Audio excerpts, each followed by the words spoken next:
नमस्कार विद्यार्थी मित्रांनो, आज आपण सराव संच 6 इयत्ता 6वी गणित बघणार आहोत।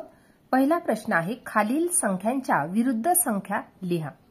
या ठिकाणी काही संख्या दिलेल्या आहे, त्यांच्या विरुद्ध संख्या आपल्याला लिहायची आहे। पहिली संख्या आहे 47। बघा आता या ठिकाणी ही जी 47 संख्या आहे ही धन संख्या आहे, ही पॉझिटिव्ह संख्या आहे।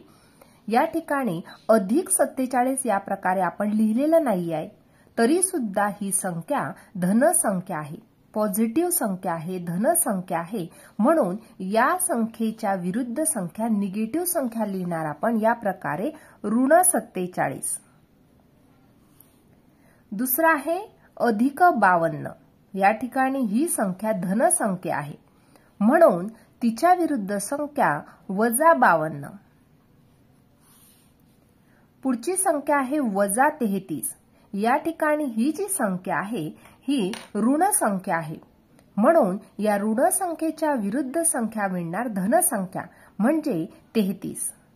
या ठिकाणी तुम्ही अधिक 33 लिहा किंवा फक्त 33 लिहा तरी सुद्धा हे उदाहरण बरोबरच आहे। पुढचं बघणार आहोत वजा 84।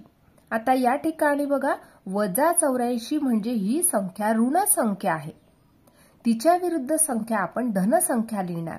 म्हणजे या ठिकाणी तुम्ही अधिक 84 लिहा किंवा फक्त 84 लिहा तरी सुद्धा आपलं उत्तर बरोबरच आहे।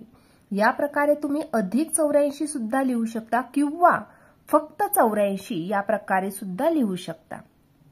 पुढचा आहे वजा 21।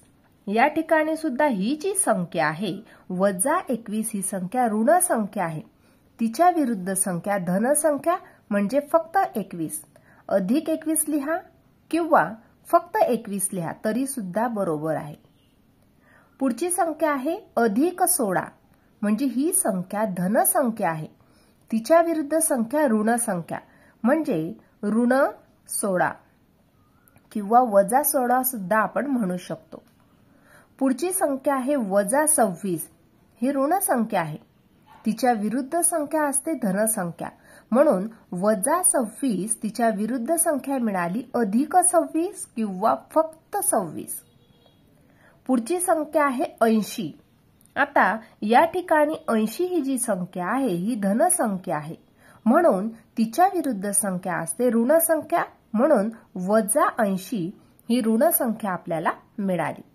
अशा प्रकारे या ठिकाणी संख्या दिलेल्या होत्या आणि त्या संख्यांच्या विरुद्ध संख्या आपण या प्रकारे लिहून घेतलेल्या आहे। अशा प्रकारे आज आपण सराव संच 6 पूर्णपणे सोडवून घेतला आहे। आजचा व्हिडिओ कसा वाटला ते नक्की कमेंट करून कळवा आणि व्हिडिओला लाईक, शेअर आणि सबस्क्राइब करायला विसरू नका मित्रांनो। धन्यवाद।